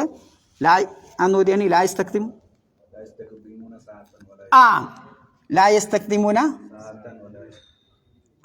എന്ന് പറഞ്ഞാൽ ആ സമയം എത്തിക്കഴിഞ്ഞാൽ ഒരു അല്പം മുന്നോട്ട് പോവാനോ പിന്നെ തിരിച്ചു വരാനോ പിന്നോട്ട് പോകാനോ അയാൾക്ക് സാധിക്കൂല എന്നില്ല. അപ്പം അള്ളാന്റെ തീരുമാനം. അപ്പം ഞാൻ എത്ര കാലടി വെക്കും, എത്ര ശ്വാസം ഞാൻ ഉച്ഛസിക്കും അല്ലേ, എൻ്റെ ഹറക്കാത്തുകൾ എത്രയാണ് ഒക്കെ റബ്ബ് തമ്പുരാൻ എഴുതി വച്ചിട്ടുണ്ട്. അതാണ് ഹിക്മത്ത്. അതാണ് ഹിക്മത്ത് എന്ന് പറയുന്നത്. ഇനി നമ്മളെ ജീവിതം ഒന്ന് ആലോചിച്ച് നോക്കൂ. നമ്മളിപ്പോൾ 10-60 കൊല്ലം ജീവിച്ചു എന്ന് കൂട്ടാം. ഏകദേശം പിന്നെ എത്ര ദിവസം ഉണ്ടാവും? ഒരു 21,000 ചില്ലാനും 21,900 ഒക്കെ ഉണ്ടാവും നമ്മൾ കൂട്ടുക അല്ലേ? ഒരു 10-60 കൊല്ലം ജീവിക്കുന്ന ആള്. അതിൻ്റെ 1/3 ഭാഗം എത്രയാണ്? 7,300 കൊല്ലം നമ്മൾ എന്തായിക്കാരം ഉറങ്ങിയിട്ടുണ്ടാവും. ബാക്കി വരുന്നതാണ്. ആ ബാക്കി വരുന്ന ജീവിതം നമുക്ക് ഉപകാരപ്പെടപ്പോഴാണ് അള്ളാഹ്ക്ക് തൃപ്തിപ്പെടുന്ന രൂപത്തിൽ ആ സമയം ചെലവഴിക്കുമ്പോഴാണ്. ആലോചിക്കുക, എത്ര കാലം ഞാനും നിങ്ങളൊക്കെ കടന്നുറങ്ങിപ്പോയി. എൻ്റെയൊക്കെ ജീവിതത്തിൽ എടുത്തു നോക്കിയാൽ പകുതി 1/3 അതിലാറ് ഉറങ്ങിക്കഴിഞ്ഞേക്കാരം. പിന്നെ അള്ളാഹ്ക്കും വേണ്ടി അള്ളാഹിൻ്റെ പ്രീതി ഉദ്ദേശിച്ചുകൊണ്ട് ഞാൻ ചെയ്തതോ തുച്ഛം. ഒരു പക്ഷേ ഖുർആൻ ക്ലാസ്സോ ഇവിടെ വന്നിരുന്നതോ മനസ്സറിഞ്ഞിരുന്നതോ ഒക്കെ ആയിരിക്കും ബാക്കി ഉണ്ടാവുക അല്ലേ? ആലോചിക്കൂ. അപ്പം നമ്മളിപ്പോൾ എന്ത് ഇതിന് പോയാലും എന്ത് കാര്യങ്ങൾ നമ്മുടെ ശരീരം നോക്കാൻ വേണ്ടി ചെയ്താലും അള്ളാഹ് കണക്കാക്കിയെടുത്ത് ആ ഹൃദയം അവിടെ നിലക്കും, യാതൊരു സംശയവുമില്ല. അതാണ് അള്ളാഹു ഹക്കീമാണ്. ഇന്ന ആള് ഇന്ന സ്ഥലത്ത് വെച്ച് ഇത്ര ഹൃദയമിടിപ്പിന് ശേഷം അയാൾ അവിടെ സ്റ്റോപ്പാകും എന്ന് അള്ളാഹ് തീരുമാനിച്ചു. അതാണ് ഹക്കീം. ആ രൂപത്തിൽ കുറ്റമറ്റതാണ് അള്ളാഹുവിൻ്റെ സൃഷ്ടിപ്പ് എന്ന് പറയുന്നത്. നോക്കി നിങ്ങൾ, ഈ സൂര്യൻ അതെങ്ങാനും അത് നിൽക്കുന്ന സ്ഥലത്ത് നിന്ന് കുറച്ച് അങ്ങോട്ട് പോയാൽ എന്താ ഉണ്ടാവും? താണത്തിട്ട് നമ്മൾ മരിക്കും അല്ലേ? ജീവിതം നിസ്സഹായമാവും ഇവിടെ. എന്നാൽ ആ സൂര്യൻ ആ നിൽക്കുന്ന സ്ഥലത്ത് അള്ളാഹു ഘടിപ്പിച്ച സ്ഥലത്തുനിന്ന് ഒരല്പം ഇങ്ങോട്ട് വന്നാലോ ശക്തമായ ചൂടുകൊണ്ടും നമ്മൾ മരിക്കും. അപ്പം എത്ര കൃത്യമാണ്. അതാണ് അഹ്കമ. അള്ളാഹു ഹക്കീമാണ്. കുറ്റമറ്റ രൂപത്തിലാണ് അള്ളാഹു സുബ്ഹാനഹു വ തആല ഓരോ കാര്യവും സൃഷ്ടിച്ചു വച്ചിട്ടുള്ളത് എന്നതാണ് നാം മനസ്സിലാക്കേണ്ടത് അല്ലേ? ഓരോ കാര്യം. പിന്നെ എല്ലാത്തിനും കാണാം ഒരു ഓപ്പോസിറ്റ് ഉണ്ടാക്കി. ഇരുട്ട്, വെളിച്ചം. പേരെന്താ? കുറേ ആള് സുഖം ദുഃഖം. കുറേ ആള് നല്ല പൈസ ഉണ്ട് പക്ഷെ ദുർബലൻ, ആരോഗ്യമല്ല. ചിലരോ നല്ല ആരോഗ്യവാന്മാർ പക്ഷേ പൈസ. ഇങ്ങനെയൊക്കെ കണ്ടില്ല ഞങ്ങൾ അല്ലേ? ചിലപ്പോൾ നമ്മൾ വിചാരിക്കും ആരോഗ്യമുള്ള ഓനെല്ലാം 100 കൊല്ലം ജീവിക്കട്ടോ. എവിടെ? ഈ കിടക്കയിൽ ഇങ്ങനെ ദുർബലനായി കിടക്കണ ഓനുണ്ടാവും, അങ്ങനെ കിടക്കണം, മറ്റോനെന്താവും കടന്നു പോയിട്ട്. എന്താ അതിന് കാരണം? ഒരു രോഗമൊന്നും ഉണ്ടാവില്ല. എന്താ കാരണം? ആക്സിഡൻ്റ് ഒന്നും വേണ്ട. എന്താ കാരണം? റബ്ബിൻ്റെ തീരുമാനമാണ്. ഹക്കീം. ഓരോ കാര്യവും അള്ളാഹു മനുഷ്യൻ്റെ ഓരോ കാര്യവും അത് അള്ളാഹു തആല എന്ത് ചെയ്തിട്ടുണ്ട്? കുറ്റമറ്റ രൂപത്തിൽ രേഖപ്പെടുത്തി അവിടെ സൃഷ്ടിച്ച് വെച്ചിട്ടുണ്ട്, ഒക്കെ കണക്കാക്കി വെച്ചിട്ടുണ്ട്. അതാണ്. അപ്പം അതുകൊണ്ടാണ് പിന്നെ ഇരുട്ടുണ്ടാകുമ്പോഴേ നമുക്ക് എന്ത് മനസ്സിലാവുള്ളൂ? വെളിച്ചത്തിൻ്റെ വില മനസ്സിലാവുള്ളൂ അല്ലേ? എന്നും പകലാണെങ്കിൽ എന്തായിരിക്കും അവസ്ഥ? എന്നും രാത്രിയാണെങ്കിൽ എന്തായിരിക്കും അവസ്ഥ? അതുകൊണ്ടാണ് സ്വർഗവും നരകവും. സ്വർഗവാസികൾക്ക് സ്വർഗത്തിൻ്റെ വില മനസ്സിലാക്കണമെങ്കിൽ നരകം കാണണം. അതുകൊണ്ടാണ് നരകങ്ങൾക്ക് കാണിച്ചു കൊടുക്കേണ്ടത് അല്ലേ? നരകവാസികൾക്ക് സ്വർഗത്തിൻ്റെ വില മനസ്സിലാക്കണമെങ്കിൽ ആ സ്വർഗം കാണണം. അതുകൊണ്ട് മരിച്ചാൽ തന്നെ ആദ്യം കാണിച്ചു കൊടുക്കുന്ന മലക്കൾ എന്താ? പോവാനുള്ള സ്വർഗം, പോവാനുള്ള നരകം. ആലോചിച്ച് നോക്ക് നിങ്ങൾ. അപ്പോൾ ഇതൊക്കെയാണ് എന്ത്? അള്ളാഹു ഹക്കീമാണ് എന്ന് പറയുന്നതിലുള്ള ആശയം അല്ലേ?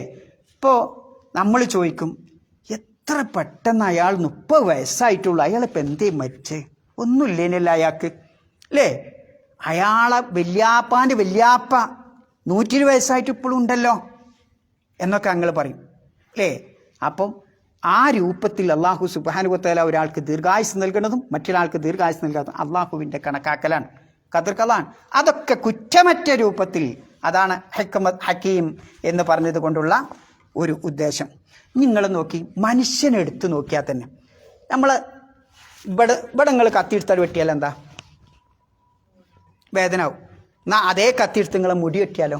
കത്തിരിയെടുത്ത് വേദന ഉണ്ടോ? ഇല്ല. എന്തേ? എൻ്റെ ശരീരത്തിൻ്റെ തോലും ഇതൊക്കെ വളരാൻ, മാംസമൊക്കെ വളരാൻ ആവശ്യമായ അതേ പദാർത്ഥങ്ങളാണ് എൻ്റെ മുടി വളരാനും ആവശ്യമുള്ളത്. പക്ഷെ മുടിക്ക് എന്തില്ല? വേദന ഇല്ല. ആരാണത് ഉണ്ടാക്കി വെച്ചത്? ഇവിടുത്തെ എഞ്ചിനീയറും ഡോക്ടറാ? അല്ല. അതാണ് ഹക്കീം. എത്ര കുറ്റമറ്റ രൂപത്തിലാണ് അള്ളാഹു സുബ്ഹാനഹു വ തആല. ഇതെങ്ങാനും കട്ട് ചെയ്യുമ്പോൾ വേദന ഉണ്ടെങ്കിൽ എത്ര മെഡിക്കൽ കോളേജ് വേണ്ടി വരും? ആലോചിച്ച് നോക്കി നിങ്ങൾ. ഇയാൾക്കൊന്നും പണി ഇവിടുന്ന് വന്നിരിക്കാൻ സമയം ഉണ്ടാവില്ല പിന്നെ അല്ലേ? പണിയോട് പണിയേക്കാരൻ. കാരണം ഒരു മുടി മുറിഞ്ഞാൽ ഓനെ കൊണ്ടുപോകണം ആംബുലൻസിൽ. ആലോചിച്ച് നോക്കി നിങ്ങൾ അല്ലേ? റബ്ബിൻ്റെ അത്ര ഹിക്മത്തുള്ളവനാണ്. നഖവും അതേപോലെ തന്നെയാണ്. ഇങ്ങനെ ഓരോ കാര്യവും. ഇനി ഒന്നും വേണ്ട, നമ്മൾ വെള്ളവും ഭക്ഷണമൊക്കെ തമിഴ്നാട്ടുകാർക്ക് തടഞ്ഞേക്കാൻ പറ്റും, അല്ലെങ്കിൽ ഏതെങ്കിലും അടുത്ത പ്രദേശത്തുകാർക്ക് നമ്മളെ എതിരാളികൾക്ക് തടഞ്ഞേക്കാൻ പറ്റും. എന്നാൽ നമ്മൾ ശ്വസിക്കുന്ന വായു മറ്റൊരാൾക്ക് തടഞ്ഞേക്കാൻ കഴിയുമോ? ഒരിക്കലുമില്ല. അതെങ്ങാനും ഈ വെള്ളം പോലെ ഭക്ഷണം പോലെ ആണെങ്കിൽ എന്തായിരിക്കും അവസ്ഥ? ആലോചിച്ച് നോക്കി നിങ്ങൾ. അള്ളാഹു ഹക്കീമാണ്. അള്ളാഹു ഓരോ കാര്യം അത് വേണ്ട സ്ഥലത്ത് വേണ്ടതുപോലെ അള്ളാഹു തആല സംവിധാനിച്ച് വെച്ചിട്ടുണ്ട്. അവനാണ് ഹക്കീം എന്ന ആ പദപ്രയോഗം. പിന്നെ മഹാനായ യാക്കൂബ് നബി അലൈഹി സ്വലാം, അദ്ദേഹത്തിൻ്റെ മക്കളൊക്കെ നഷ്ടപ്പെട്ടപ്പോൾ എന്താണ്? യൂസുഫും ബിന്യാമീനും അല്ലേ? കരഞ്ഞ് കണ്ണ് വെള്ളയാകാറുമായി. പക്ഷേ അവിടെ അദ്ദേഹം പറഞ്ഞൊരു വാക്കുണ്ട്, അസല്ലാഹു അൻ യഅ്തിയനി ബിഹിം. ആ മക്കൾ ഒന്നടങ്കം അള്ളാഹു എൻ്റെ അടുത്തേക്ക് കൊണ്ടുവന്നേക്കാം, ജമിഅ എല്ലാവരെയും. എന്നിട്ട് യാക്കൂബ് നബി സമാധാനിക്കുന്നത് എന്താ? അള്ളാഹുവിൻ്റെ സിഫത്ത് ഏതാണ്? വഹുവൽ അലീമുൽ ഹക്കീം. വഹുവൽ അലീം, അവൻ എല്ലാം അറിയുന്നവനാണ്, അവൻ ഹിക്മത്തുള്ളവനാണ്, അവൻ യുക്തിമാനാണ്. ഓരോ കാര്യവും എൻ്റെ മകനെ ഇന്നടുത്ത് കൊണ്ടുപോയി ഇന്ന രൂപത്തിൽ എനിക്ക് തിരിച്ചു തരാൻ ആ ഹിക്മത്ത് അവൻ്റെ അടുത്തുണ്ട് എന്ന ആ അള്ളാഹുവിൻ്റെ നാമത്തിലുള്ള ദൃഢമായ വിശ്വാസമാണ് യാക്കൂബ് നബി അലൈഹി ഇസ്ലാമിന് ബലം നൽകിയിട്ട്. എല്ലാ പ്രവാചകന്മാർക്കും അങ്ങനെ തന്നെയാണ് അല്ലേ? ആലോചിച്ച് നോക്കൂ നിങ്ങൾ. അതാണ് ഹക്കീം എന്ന് പറയുന്നത്. ഇങ്ങനെ ഓരോ കാര്യത്തെപ്പറ്റിയും നമ്മൾ ചിന്തിച്ചാൽ എന്തുണ്ടാവും? ഏത് മുസീബത്ത് നടക്കുമ്പോഴും ഒക്കെ നമ്മൾ മനസ്സിലാക്കേണ്ടത് അതാണ് അല്ലേ? എത്ര ശക്തിയും കഴിവും സൈന്യവും ഒക്കെ നമുക്കില്ലേ? ഇന്ത്യ രാജ്യത്തിന് എത്ര ഉണ്ട് അല്ലേ? എത്ര പട്ടാളക്കാരുണ്ട്, എത്ര മുൻകൽ വിദഗ്ധരുണ്ട്. അതൊക്കെ ഉണ്ടായിട്ടും എവിടെയാണ്? ശിരൂർ, കർണാടകയിൽ അല്ലേ? ആ മുസീബത്തുണ്ടായിട്ടും ഒക്കെ പിന്തിരിയുന്ന ഒരവസ്ഥയിലേക്ക് വന്നില്ലേ? കണ്ടെത്താൻ സാധിച്ചോ? ഇല്ല. അള്ളാൻ്റെ ഒരു ഹിക്മത്ത് അതിൻ്റെ പിന്നിലുണ്ടാവും അല്ലേ? നമ്മൾ എത്ര ശക്തി പറഞ്ഞാലും എന്ത് വമ്പടിച്ചാലും റബ്ബിൻ്റെ ഒരു ഹിക്മത്ത് അതിൻ്റെ പിന്നിലൊക്കെ ഉണ്ടാവും. അതാണ് വഹുവൽ ഹക്കീമുൽ അലീം. എല്ലാം അറിയുന്നവൻ ആരാണ്? അള്ളാഹു സുബ്ഹാനഹു വ തആല. നമ്മളെ സമയമായില്ലേ? അതുകൊണ്ട് ഞാൻ അലീം നമുക്ക് അടുത്ത ആയത്താക്കാം. അപ്പം ഒന്നുകൂടി പറഞ്ഞു നോക്കിയാണ്, വഹുവല്ലദീ ഫിസ്സമാ ഇലാഹുൻ. ആകാശത്തിലുള്ളവരുടെയും ഇലാഹ് അള്ളാഹു മാത്രമാണ്. വഫിൽ അർദ് ഇലാഹുൻ. ഭൂമിയിലുള്ളവരുടെയും ഇലാഹ് അള്ളാഹു മാത്രമാണ്. വഹുവൽ ഹക്കീമുൽ അലീം. അവൻ ഹക്കീം തന്നെയാണ്, എല്ലാം അറിയുന്നവനാണ്. ഹക്കീം എന്ന് പറഞ്ഞാൽ ഒരർത്ഥത്തിൽ ഒതുങ്ങുന്നതല്ല. ഓക്കെ, മതി. സുബ്ഹാനക്കല്ലാഹുമ്മ വബിഹംദിക അശ്ഹദു അല്ലാ ഇലാഹ ഇല്ല അൻത അസ്തഗ്ഫിറുക വ അത്തൂബു ഇലൈക്.